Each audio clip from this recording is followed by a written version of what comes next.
It's been 2 years since season 1 ended. Lance is busy attempting to steal fuel from another car, but as he tries filling it, a zombie flees towards him, so he quickly drives off.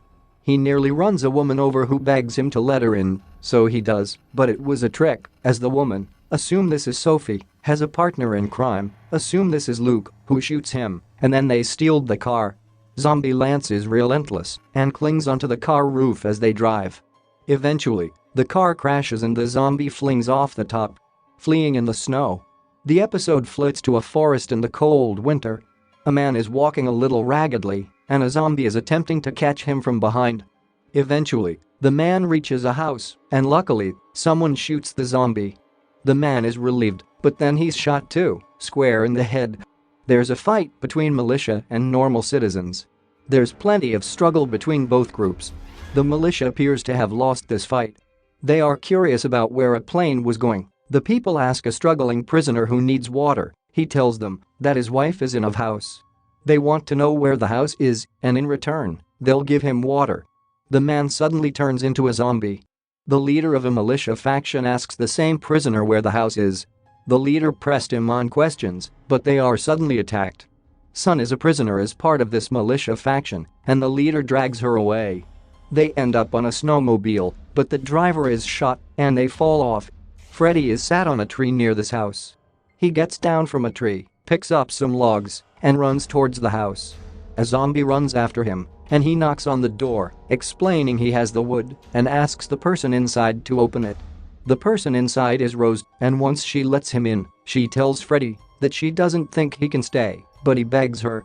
Rose asks him to help dump the bodies and make a fire. As we delve further into the house, it's revealed Rose's daughter is there. Rose tells Freddy that they did what they had to do, and that everyone effed up.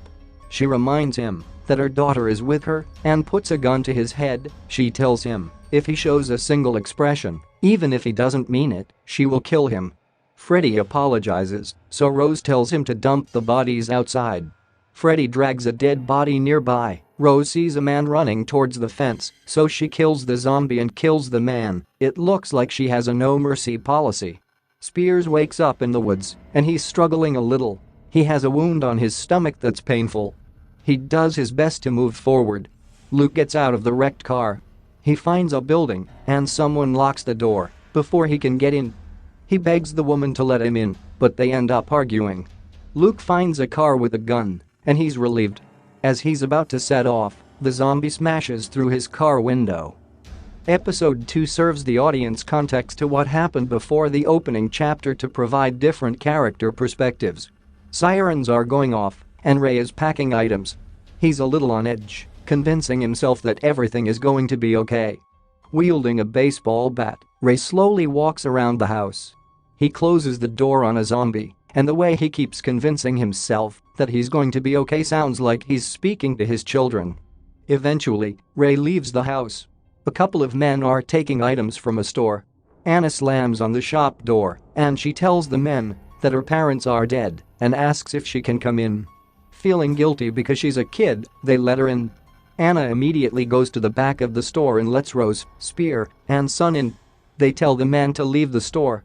The lesson always is, do not trust anyone. As they scour the streets, Sun finds a man that needs water, so she gives him a bottle. Suddenly, the group sees a militia faction, so run. Sun and Spear run separately and hide in a building. There's plenty of tense minutes as the group keeps on finding new hiding places. Sun, Rose, and Anna manage to get away, but they find Spear, who has been shot. Rose thinks Spear is going to slow them down. Rose tells Anna to go, and they leave Sun and Spear. The militia group approach Sun, so she throws Spear down a grassy bank so they don't see him. Ray asks Sun if she knows where her friends went. A couple of men are dragged out of their truck by a group of people. A man finds a snowed-in car and looks inside it. Venturing in the snow, he returns to his friend, who is nearly freezing to death. He helps his friend get into bed. He tries his best to try to keep his friend comfortable, but then his friend slowly passes away, and all you can hear is groans from him. His friend suddenly turns into a zombie. Spears is still struggling as he meanders across a snowy scape. He reaches a snowy hill, and the foundation collapses beneath him, so he falls down the hill. He ends up lying next to a zombie that's not in good shape. He takes the zombie's gloves. When he looks at the top of the hill, he sees a person. The mother and daughter find a house ahead of them, and Rose calls it beautiful, but they soon have to hide from a zombie. Rose gets out her sniper and scopes the zombie, but in the first attempt, she misses, so they have to run. When they get to the house, the door is stuck initially, but Freddy lets them in. There are a few people inside. A few minutes before, Freddy's mother talks about children and what it feels like to have a baby. Suddenly, Anna knocks on the front door screaming. Freddy lets Rose and Anna in, and they are offered to sit next to the fire to get warm. There's a little tension in the room as they all figure each other out. Of course, trust is an issue in this world. Rose answers questions as she warms herself up. The vocal mother of the group asks Rose if she has cream, and she's irked that there's nothing in this house. There is frustration in the group as they talk about communication to the plane. There are few answers to when the next plane is coming, but this group is massively underprepared. Discussions turn back to supplies, and Mark ponders whether to go out. Rose tells him to go. Sonny questions the boxes filled with supplies in the woods and believes Mark is up to something funny. Anna cuts the tension and asks where the bathroom is. While Anna uses the bathroom, the camera pans to an office and a man is hiding, breathing as silently as possible. Sonny insists that Rose helps Mark, but she keeps declining. Mark doesn't want her help, claiming she will slow her down. So Mark heads out, and he's immediately chased by a zombie, so he hides in the garage. He gets on a snowmobile and rides away. Anna and Rose playing cards. Sonny is still paranoid, pointing his gun at one woman who is making a sweater. The woman passes around snacks, and the vocal mother is wondering where Mark is. Rose speaks up and wonders why they believe Mark isn't coming back when he's left his group behind, which irks Sonny. Suddenly, they hear a plane overhead, so Sonny demands that they call them and break the rules. The woman, Rhonda, who is acquainted with Mark, gives in and says she will call. She uses the radio, but there's no luck. Rhonda tells Freddy that it can't be easy for him and his brother Sonny. On the way back down, Rhonda tells Sonny and Freddy that the axe she left in the hallway has gone. When they head downstairs, the mother of Freddy and Sonny suggests that Anna goes outside to get wood for the fire, but Rose stays firm and tells them that Sonny and Fred are strong adult men and they should go. The mother tells Freddy to go. Freddy heads outside on his mother's orders. He grabs logs from the garage, but then he falls over. A zombie is in the distance, but Sonny will not let him in until he gets the wood. The zombie chases him, so Freddy climbs up a tree to get away from it. Sonny gets angry and asks everyone where the axe is. His mother calls him and his brother useless and kisses Sonny on the forehead. Suddenly, the radio starts playing up and Sonny believes Rhonda was talking to someone. Rhonda tells him she wasn't talking to anyone and that she is trying to survive. She picks up a pistol, but Sonny beats her to it and shotguns her. Rhonda turns into a zombie. Rose is the most resourceful. She kills the zombie and the woman it bit with a gun. All is quiet in the manor again. Anna is refusing to eat as she continues to play cards with Rose. They eye each other up, and they are hinting at each other via their playing cards. Suddenly, Sonny's mother accuses Rose of doing something to the others, and tensions escalate. Anna and Rose shoot both Sonny and his mother simultaneously. They knew it was time. Rose tells her daughter not to look at the dead man, but she says she is fine. The man that was hidden upstairs starts making his way around the house. He sees Rose and Anna in a room asleep, and the credits roll. Episode 4 opens with Sun waking up in the snow. There's an explosion in the distance, and the militia faction she's with tells her to get up and walk. It looks bitterly cold as the leader Ray takes a cautious approach. Suddenly, a zombie sprints towards them, but Ray and his faction bring it down with ease. They have reached the manor, and one of the men gives Ray insight into what he saw inside, including the dead bodies. Sun is asked to wave a cloth outside the manor. They tell her if she runs, she is dead. Rose and Anna are frantically looking outside the windows, and they are both concerned. Freddy wants a gun, but Rose tells him to look outside the window. She then asks Anna to hide and stay quiet. Rose hears gunshots and starts shooting at the men, but Freddy asks for a gun. She refuses to give him one and asks the man to cover the back door. Freddy knows they are outnumbered and wants to surrender. Suddenly, a man shouts to the manor, telling Rose that they are outgunned and outnumbered. They warn if she takes another shot, everyone dies in the house. They start counting to 10, and then multiple shots start firing at the house. Rose is petrified, knowing she is unable to fight this off. She looks behind her, and Freddy has been shot. She throws Freddy into the basement. There's another group of people approaching the manor, and they can see the military faction approaching the place. One of the men from the third group approaches the house slowly, but he's nearly hit by gunfire. The militia faction and the other group end up in a firefight. The man ends up in the basement, and he's attacked by Freddy, the zombie. After a ferocious fight, the man kills the zombie. Then, as the man has been bit, he shoots himself in the head. The militia faction is making progress towards the manor, and one of the soldiers makes sure Sun is safe with the group. They manage to make it inside the manor, and Sun is tied to a banister. Ray shows no mercy with his men. If he suspects they are a bit, he shoots them square in the head. However, Ray misses a zombie, and Sun finds herself tied up facing one, so she has to find a way to escape it. She continues moving around the house and avoiding gunfire. A woman ends up saving her, but Sun has to attack a zombie to save her back.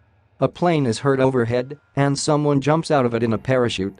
When Sun turns around, she's faced with Ray, and she walks slowly towards them.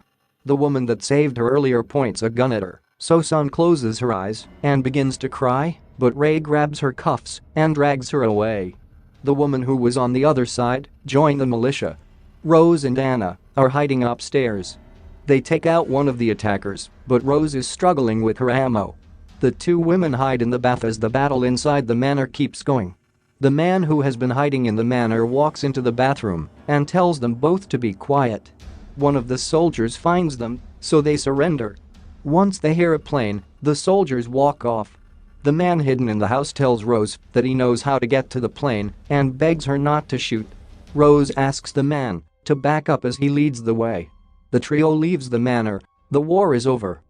We return to Spears, who is hungry and desperate. He finds an empty packet of crisps and tries to eat the crumbs, but there's nothing there. A truck then drives by on the road and pulls up, so Spears hides behind a tree. When Spears reaches the road, a man, Braithwaite, finds him and gives him water. He claims to recognize him, but Spears is not sure and tests him, asking what his name is. Braithwaite says he is good with faces, but not names. He calls him Kevin, but that makes Spears even more paranoid. Braithwaite tells Spears that they need to get off the road quickly and double up like two brothers. After plenty of small talk with each other, Spears finally relaxes and gives his name. He follows Braithwaite. The two men make their way through the woods. Suddenly they see a man on a horse, so they get to the ground, and Braithwaite aims with his gun. The horse rider keeps riding, and no trouble is caused. Spears tells Braithwaite to stop messing around by giving him different names. Braithwaite tells him that it's a free country, and he can walk wherever he wants. They come across a struggling zombie, so Braithwaite tells Spears to kill it with a rock.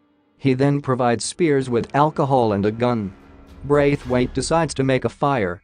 Now enjoying the fire, Braithwaite tells Spears that he is Big James' little brother, and Spears swigs his alcohol.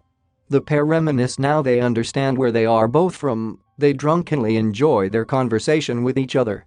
Braithwaite then talks about bygones, and the conversation dampens slightly. Spears suddenly wheezes, so Braithwaite wants to check out his wound. The men end up fighting each other like dumb, drunken, brawling men.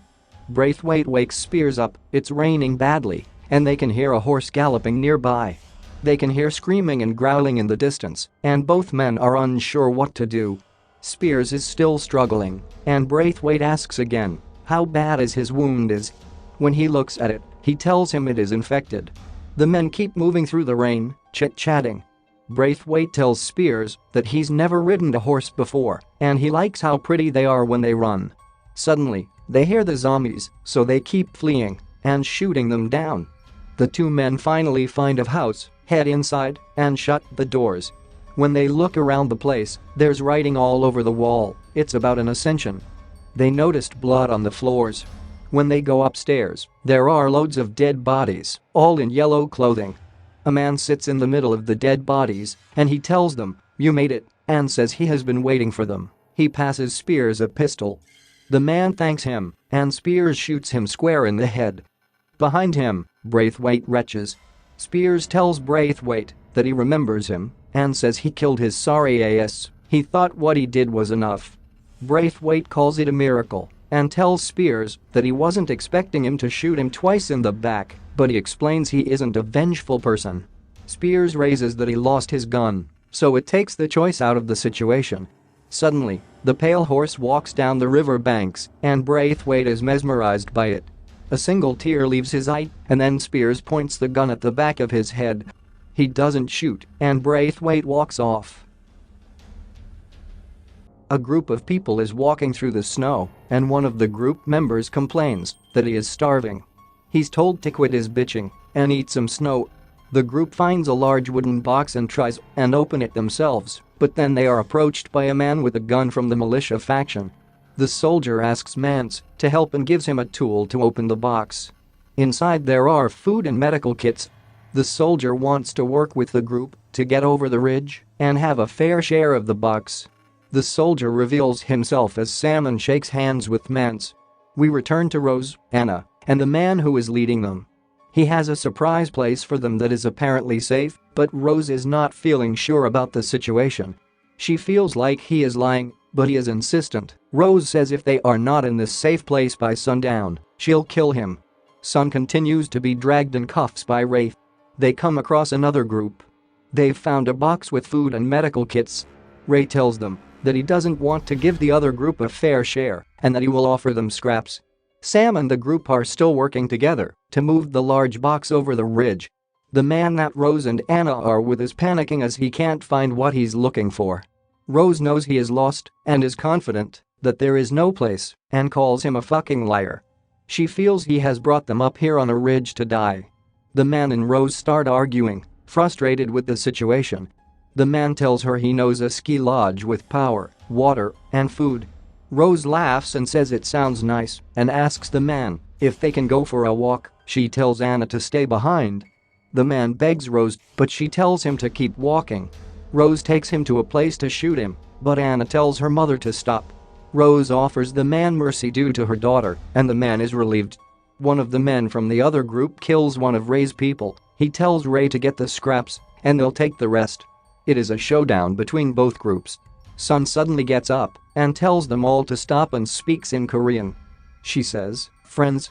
Both leaders of both groups tell her to get out of the way, but the zombies appear. They have no choice but to shoot the zombies, and then Ray points his gun at the other leader, and another showdown ensues. The other group has no choice but to take the scraps and leave. Ray uncuffs Sun, and she's relieved. However, when she looks at her wrist, it's severely sore. Ray obviously finds Sun useful. Sam and the group are still moving the box, but it's a struggle uphill. Sam keeps shouting pull, telling the others to earn their share. However, two of the women drop the rope, and then Mance cuts it, and Sam falls with the large box. Sam is in intense pain as he's broken his leg. Blood is spilling everywhere. Eventually, he's found by a zombie. Goodbye, Sam. The man who is with Rose and Anna finds the ski lodge, and he is elated and celebrating. He did have until sundown after all. Rose opening a large oven and taking out a cake. The chapter then flips back to Rose, Anna, and the man who led them here entering the lodge for the first time. As they enter the lodge, the man is happy and hysterically laughing. It seems way too good to be true. There's food, water, electricity, well-lined beds. It's the dream in the midst of an apocalypse. But it feels weird how heavenly the place is and clean when the world has collapsed. They pick their hotel rooms to rest, and despite it being nice, you can sense that Rose and Anna are in shock, which keeps their emotions suppressed. Rose enjoys a hot, clean shower, and you can sense the relaxation oozing her. She probably hasn't felt this freedom in a long time. Surprisingly, Anna asks her mother if they can leave the next day. She doesn't seem to be in a rush to shower either. Rose hugs her and lets out a deep sigh. She tries to remind her when she used to lull her to sleep with songs, but Anna doesn't want to break emotionally. Eventually, the mother and daughter have a rare laugh together. Rose tells her not to worry about the next day because they'll get on the plane eventually. She tells her daughter to get sleep first and she'll take first watch, but Anna says she is not tired. She has her eyes fixed on the lodge door. Rose reminisces about the times she used to make up stories for her at bedtime, but ironically, it makes her fall asleep, while Anna still has her eyes fixed on the door. Rose is completely asleep, but Anna is awake, still looking at the door. She isn't used to sounds of running water and the whirring of a fridge. Her brain is engineered to survive and only survive. She hasn't had a normal childhood. She hears banging in the distance, so she straps a weapon around her shoulder and leaves her mother in the hotel room. Anna navigates the corridors to see where the banging comes from. Eventually, she makes it to the restaurant. A door has been left open, and the wind keeps making it bang against the frame. Anna shuts it tight. And then she looks outside and sees her reflection in the window, and she screams, but silently. It's awful seeing a young person go through this trauma. The next morning, her mother is still asleep, and Anna is extremely panicky because she believed someone tried to open their hotel room door.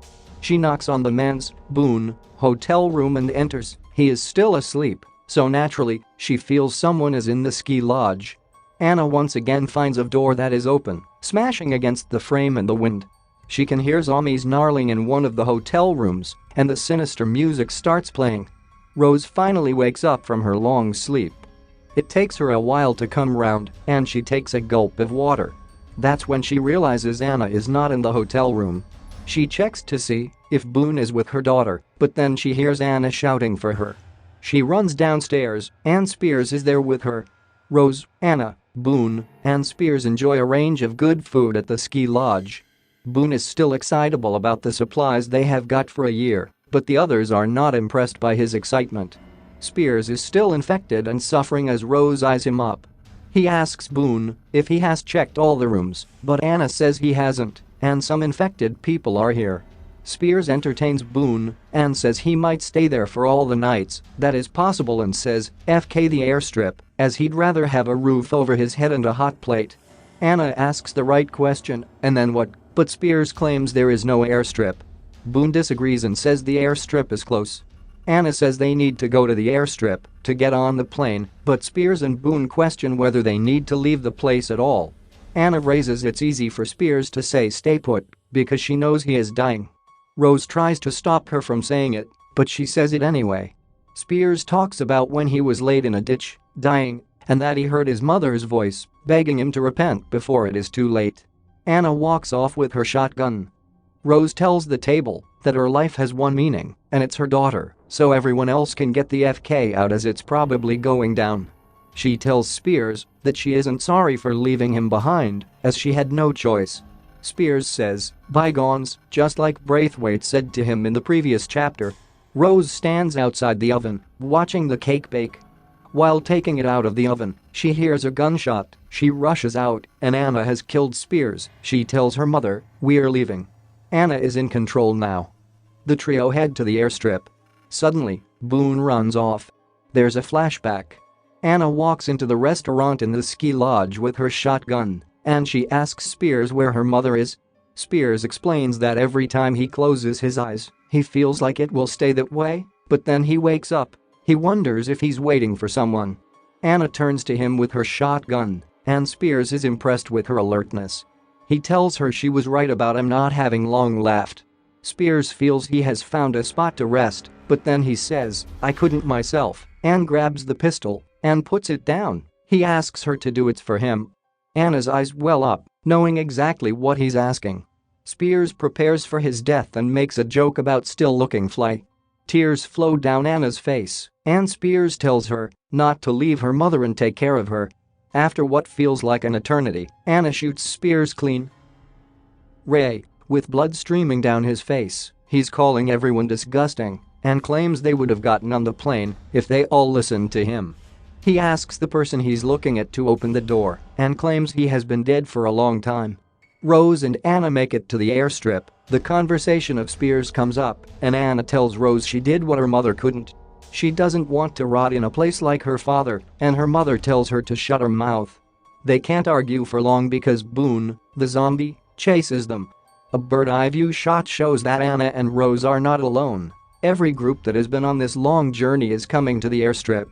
Mance reunites with the women from his old group and asks them if they are ready. Suddenly gunshots are fired and one of the women, Natalie, falls. They have to go to her aid. Mance tells Jace that they have to go as it's too late for Natalie. Unfortunately, Jace ends up being eaten by Natalie, the zombie. Anna and Rose bump into Ray and Sun, and Rose offers them food. Ray wants their gun, so they drop their weapons. There's no time to figure each other out as zombies run after them, so they have to merge as a group to help each other. Rose is about to point her gun at Ray, but she's told by someone else to put her gun down. Boone is with another group, and he's cuffed. He tries telling the group that he was right and says a deal is a deal. However, the leader kills him. We are back in the hangar, and the other group leader takes off Rose's weapons. They hit Ray despite being acquaintances. The other group leader says they can't all go on the plane and only the best can come. Ray is beaten by the man he was once leading, and Sun cries watching. Anna is asked to grab the first aid kit, so she gives it to the group and secretly gives Rose a flare gun. Everything in the finale demonstrates how humans can be so flawed in desperate situations. Even when they are close to the plane, they still can't work together to find freedom. A few zombies breach the hangar. Ray, Rose, Anna, and Sun end up outside, and Ray locks the men in. Ray calls them all greedy FS and says they turned into animals. He tells them all that they aren't going anywhere anymore because they FD up. Suddenly, they see a plane heading their way, so Ray lowers his gun. The plane lands, so Rose uses her flare gun and shoots at a vehicle near Ray, and it explodes. The explosion throws Rose back, and she wails in pain. Anna tells her mother to get up as they need to go, but Rose clearly cannot stand up because of her injured leg. She tells her daughter to go and points a pistol at her head. As Anna runs away, she sobs, but she calms down eventually as she hears the plane. The remaining survivors, Sun and Anna, reach the plane. Sun begs Anna to get on, but she hesitates, and the zombies catch up to her. She runs as Sun heads inside, and the plane door shuts and sets off. Sun made it on. She's free. Mance sees the plane set off, but then sees Anna running away from zombies, so he distracts them and fights them off while running away. In one of the hangars, he fights them all off one by one. Mance makes it outside, exhausted, and taking in the fresh air and sunset, and he kills another zombie. Rose hasn't killed herself as the episode first implied, and Ray crawls nearby, aiming his weapon at her.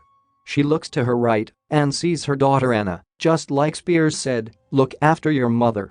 The mother and daughter look at each other while there's a Wild West situation going on, Ray and Rose pointing their guns squarely at each other like a nuclear deterrent. Anna runs over to a car and turns it on. Ray finally puts down his gun, so Rose lays down and rests. We are on the plane with Sun. The pilot speaks to Sun in Korean from the cockpit. She's surprised that the pilot can speak a little Korean, and she's overwhelmed with happiness to finally be able to speak to someone. Sun asks about the others, but he tells her that all that matters is what's ahead. She laughs and looks outside the window before falling asleep. Unfortunately, the series closed after this season and we will never know the fate of our beloved Jers. Write in the comments what TV series you would like to see me retell. Of course, the zombie apocalypse theme is welcome.